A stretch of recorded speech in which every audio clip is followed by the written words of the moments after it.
Hey guys, this book is called The Miscalculations of Lightning Girl by Stacy McNaulty. You look at the cover there, and I'm going to read chapter 1 for you. Maybe if I can get there. Here we go. I don't remember the moment that changed my life 4 years ago. Call it a side effect of being struck by lightning. The bolt of electricity burned a small hole in my memory. It also rewired my brain, transforming me into Lucille Fanny Callahan, math genius.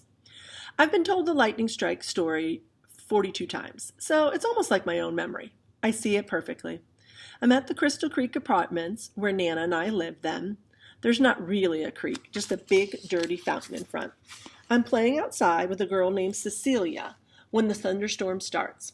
We live in North Carolina, and storms happen all the time in the spring and summer. We watch from behind a tool shed. For some reason, I climb on the chain link fence. Bad idea. Maybe 8-year-old me was a daredevil. 12-year-old me definitely is not. Lightning strikes the fence, and the electricity runs through the metal links and then through me. Some of the current event even jumps from me to Cecilia. I'm knocked out. Cecilia's just knocked over. She runs and gets help. Joe, the maintenance man, uses a defibrillator on me because the electricity from the lightning stopped my heart. The electricity from the defibrillator starts it back up. I do remember the hospital and the black burns on my pale hands. I remember pretending to be asleep while Nana prayed next to my bed. I only stayed in the hospital one night. The doctors did all their tests. They said my heart took 2 to 5 minute nap. I hate that no one knows the exact number. They said I was lucky and I'd be fine, back to normal in a few days. But doctors are wrong sometimes. A week later, Nana and I were watching TV, and a commercial came on for a used car dealership. The man was screaming, so I had to pay attention. "That's $359 a month for 48 months, folks," he was really loud. "Nobody beats Frank Fontana. Nobody." I yelled back, $17,232.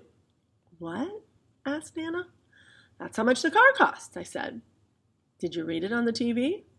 "I just know 359 times 48 is 17,232. Nana frowned and shook her head. But then she got up and went to find a calculator. "What were those numbers again?" she asked. I told her, and she punched them in. And the answer? 17,232. "You're right." She sounded surprised. I wasn't surprised, but I guess I should have been. I was only in 2nd grade, and we were still learning addition and subtraction. Nana turned off the television. "What's 99 times 88, she asked. 8,712. "Can we have McDonald's for dinner?" I asked. Nana ignored me and asked another math problem, and then another. She kept using bigger numbers, more digits, but it never got harder.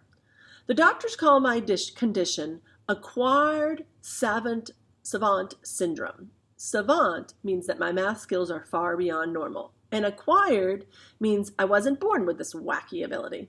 I got it because I was holding a metal fence during a lightning storm. Cecilia didn't get any special powers.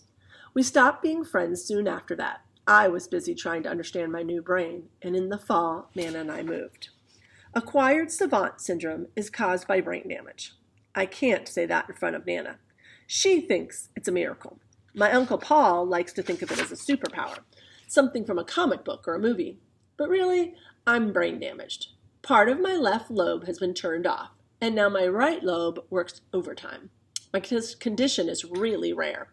I've never met anyone with it. It's even rarer in females and super rare in kids.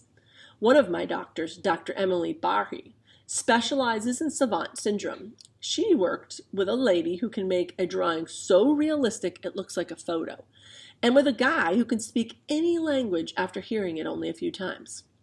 I'm her only acquired savant patient. Years ago, Dr. Barhi did have a guy who, after hitting his head on the bottom of a swimming pool, could suddenly play the piano. He'd never taken a single lesson, but that guy's dead from old age now. My supercomputer brain can do more than add, subtract, multiply, and divide, which is no more impressive than a $3 calculator. I can also do calendar math. January 14th, 1901 was a Monday. July 2nd, 1975 was a Wednesday. September 30th, 2055 will be a Thursday. Google can do this too, and almost as fast. I also see math. Every number has its own color and shape. Take the number 5.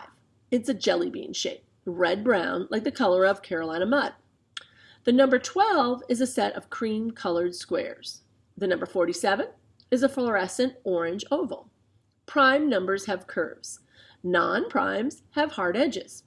These colors and shapes make it fun and easy to play with numbers, and I can find patterns in everything from the stock market to baseball games to the price of cereal.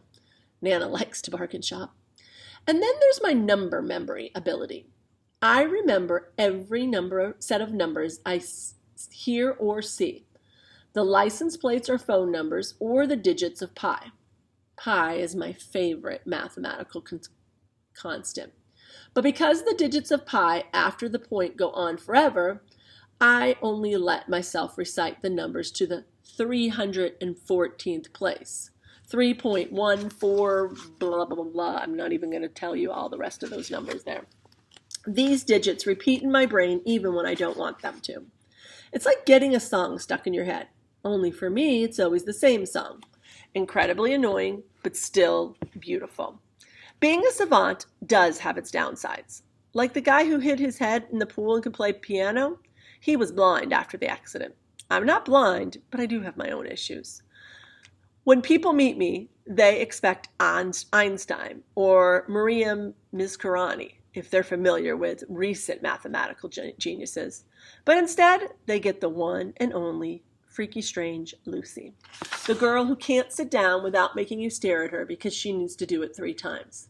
The girl who would rather calculate your age down to the hour than talk about your hobbies. The girl who never leaves the house without a supply of Clorox wipes and hand sanitizer. Convenient right now. Lucky for me and everyone else, I rarely have to meet people. I'm a reclusive genius. Okay, I haven't read this book yet, but after reading that first chapter, I'm really anxious to read this. This sounds good. Title again is The Miscalculations of Lightning Girl by Stacy McNaulty. I recommend it. Sounds great.